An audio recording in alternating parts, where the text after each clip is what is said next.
I'm Ethan Tashabia. You're watching RwandaTV News live from Rwanda's capital, Kigali.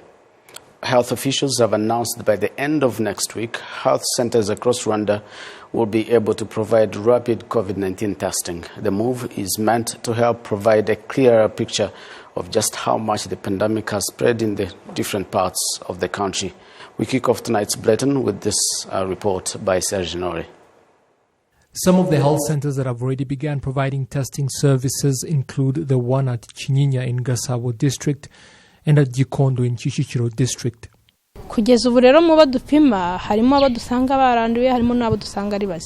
The tests we conduct yield both positive and negative results. Usually those that tested positive before and return to check that they are now free of the virus end up testing negative. Others come in with flu and cough symptoms, seeking regular treatment, and we test them only to find that they are positive. Since we started, we have so far found 7 COVID-19 cases. Most come in after contact with other sick people, while others are brought in from regular consultations after the symptoms become evident to us.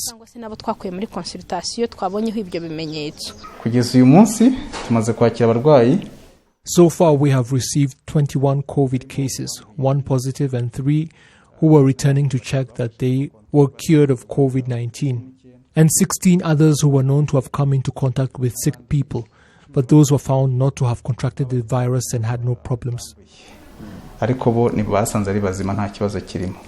Being able to get rapid testing at health centers is proving to be a game changer in Rwanda's fight against the pandemic. I came in for COVID testing because at home we all suddenly started coughing, developing fever and showing worrying flu symptoms. Our father had come in for testing and they found him to be positive, and so he immediately called us in to get tested as well. We are very happy because we were all found to be negative, so there's no problem.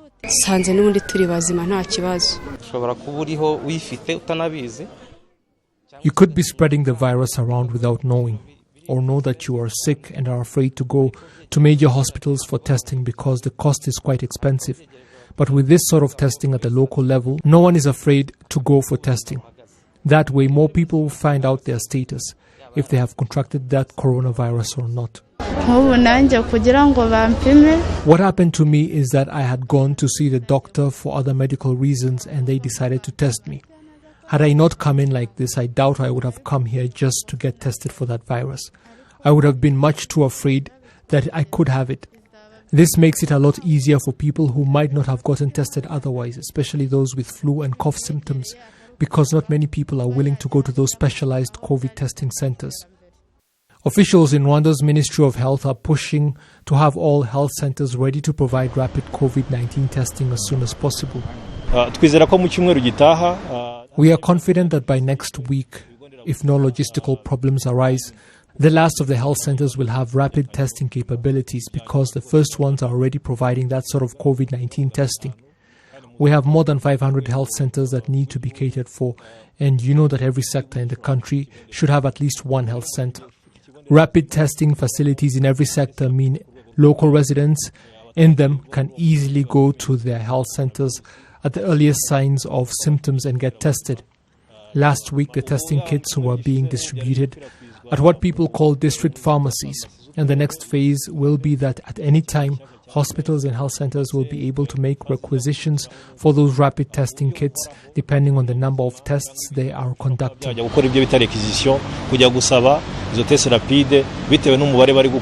Around 750,000 COVID-19 tests have so far been conducted in Rwanda, and positive cases have been recorded at 2.5%. The rapid tests in health centers are provided free of charge for people previously found to be positive and would like to ascertain that they no longer carry the virus, as well as those showing symptoms and suspect that they may have contracted it. Moving on, wheat farmers in Nyamagabe district have continued to complain about the wheat processing plant known as Gitari Mills that has continued to sit idle, and have urged the mills managers to ensure that it is up and running as soon as possible because their produce is going to waste and they are incurring losses. Serge Nori has more of this report. Located in the southern province, the processing plant has continued to be a source of controversy as it sits idle despite visits from 2 cabinet members who promised farmers that it will be soon up and running, and that was more than 2 years ago. Honestly, do not know what is going on. 2 ministers visited, but it is still not operational, which baffles us. What is missing? Certainly not wheat supplies because they are bountiful. I do not know the names of all the officials who have visited it, but I do know 2 ministers came here, including Geraldine. They gave us assurances that it would soon be operational, and we thought that by the 2019-2020 season, we would see it up and running with no problems. Indeed, back in 2019, the problem that is Gitare Mills had the country's top leadership asking questions.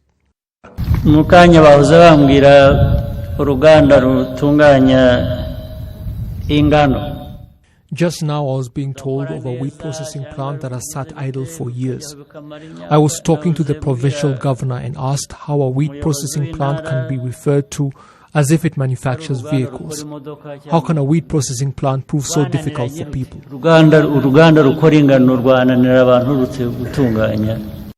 As the mill sits idle, farmers continue to lose money.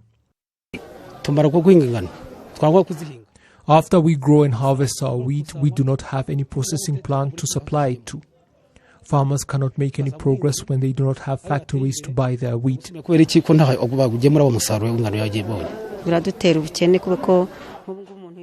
Selling the wheat can help us get school fees for students or buy domestic livestock. But with no permanent customers to supply and terrible prices imposed on us by those willing enough to buy our wheat, we really cannot benefit anything tangible from our work. The farmers say they are ready to help if needs be so that the mill can open.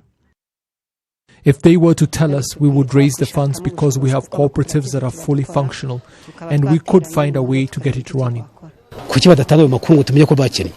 Why don't they communicate the fact that they lack the money? They should organize a meeting with us farmers so that we can decide on how to get our mill operational. The chairman of the board of governors of Gitare Mills explains, however, that it is not that simple.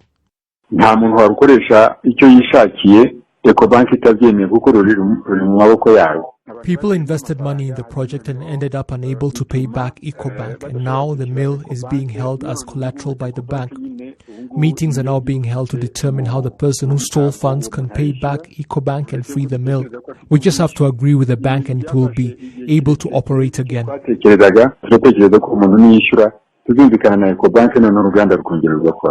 District officials are urging the wheat farmers not to be discouraged because other buyers for their produce are being found as well, regardless of what happens to the local mill.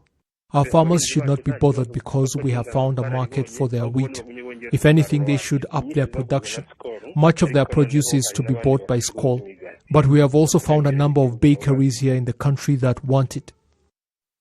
The wheat processing plant operated for only a short time before it closed down and could receive as much as 7 tons of produce daily when it went under.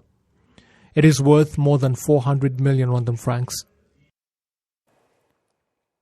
Away from Rwanda a little bit, people living in the town of Bria in the province of Haute-Koto, 600 kilometers from the Bangui, the capital city of the Central African Republic, are attributing the hope for peace to RDF peacekeepers serving in that country.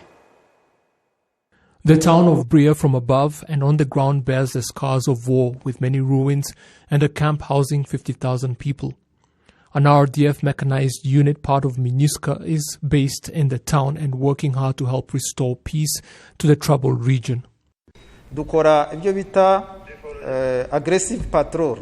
We carry out robust and aggressive patrols in the town day and night using our tanks, like I told you, as many times as possible in different neighborhoods of the town so that the rebels do not get the opportunity to destabilize security.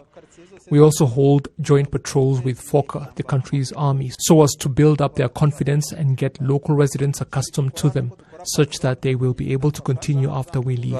The governor of the province has expressed gratitude for the efforts of the RDF peacekeepers. L'année passée, c'était en avril 2020. In April 2020, RDF soldiers escorted me and I toured the entire province of Haute-Koto. And as you know, it is the biggest province in the entire country. At places like Damwaja, people told me that they had not seen a provincial governor in more than 20 years.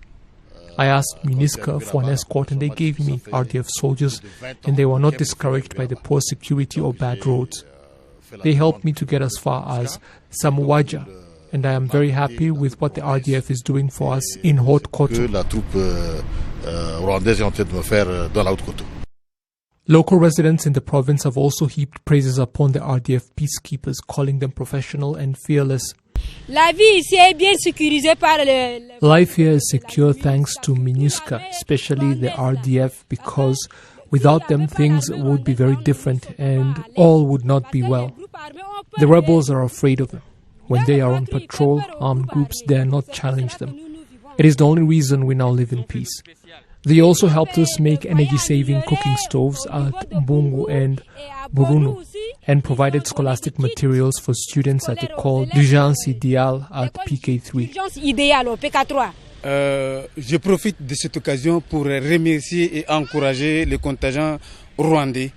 Let me take this opportunity to thank and encourage the RDF contingent, asking them to continue because of the good things they are doing for us. We live in harmony with the RDF and their presence means we are not afraid of anything. They have done a lot here at Bria, promoting cleanliness and introducing energy-saving stoves. J'ai constaté aussi, ils ont fait des foyers modernes. The governor also remembers his visit to Rwanda and what he saw. Bon, j'ai été l'année passée à Kigali pour. Last year I was in Kigali to attend Umushyikirano, in 2019 rather. I was very impressed and believe the Central African Republic would benefit from organizing similar events where every year the government gathers in front of the general public to explain what it is doing and what has been achieved, especially the implementation of different programs and projects. Ça pourra faire du bien. The RDF camp at Bria also has facilities to deal with the threat COVID-19 poses there as well, and train medical personnel. Thank you, sir, for that report. And now, some owners of passenger vehicles complain about the gradual rise in car insurance costs, and they say the cost should reflect current situation in the country. Insurance companies, meanwhile, say the increase is due to the increasing number of road accidents. Innocent Bogabo has this report. Basing on the current situation in the country, where there are less jobs due to the COVID-19 pandemic, motorists and taxi drivers find it unfair for insurance companies to increase their insurance prices. Insurances have really raised. At first we used to buy them at 63,000 francs per year, but now it is 98,000 francs for a new motorbike.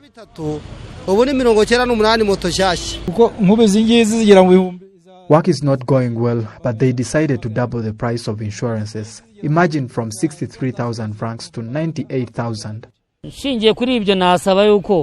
Right now these are 200,000 Rwandan francs, and when you look at today's performance, you find it a challenge. What we are asking for is that they reduce the prices because we pay for insurance, taxes, and parking, yet we no longer gain enough as before.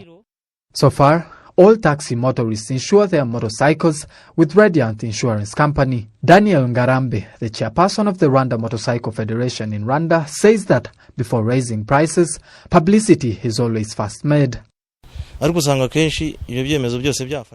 we would like to recommend people who represent the transport profession is that before making any changes with prices, they should always consult us first. Because if they do it before telling us, when we reach paying for insurance, we end up incurring the losses. What we ask the government is to consider both parties whenever making the final decisions. Law number 41/200 of 19th of September 2001, determining the compensation to be paid to the injured or the victim of a motor vehicle accident based on the salary or interest got from his or her occupation while performing independent work. If there is no known salary or profession of the victim, they base on a very low salary of 3,000 Rwandan francs. Rugenera Mack, the managing director at Radiant Insurance Company, says that the increase in the cost of insurance for passenger vehicles is due to the increase in accidents that have led to higher payments. Imodoka zitwara abantu, za moto zitwara abantu, murabizi zikora za accident.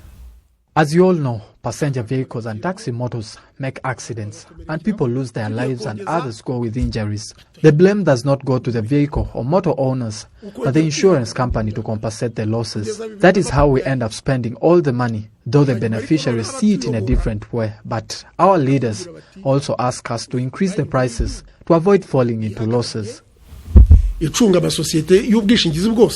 In January last year, the insurance of a taxi motor went for 61,666 Rwandan francs. In September, it increased to 82,200 Rwandan francs. And from December to date, insurance for taxi motors is at 98,600 Rwandan francs per year. Radiant says that of the 2.814 billion Rwandan francs earned from motorcycle insurance in 2019, 4.764 billion was paid out of because of accidents caused by motorcycles that year, which means the company lost 1.950 billion Rwandan francs. Innocent Mogabo, RTV News. Our time is fast spent, and many thanks for joining us on behalf of the entire news production. Have yourselves a very lovely evening. Remember, stay safe and well. COVID-19 is still here in our midst. I'm Ethan Tashabia. Bye for now.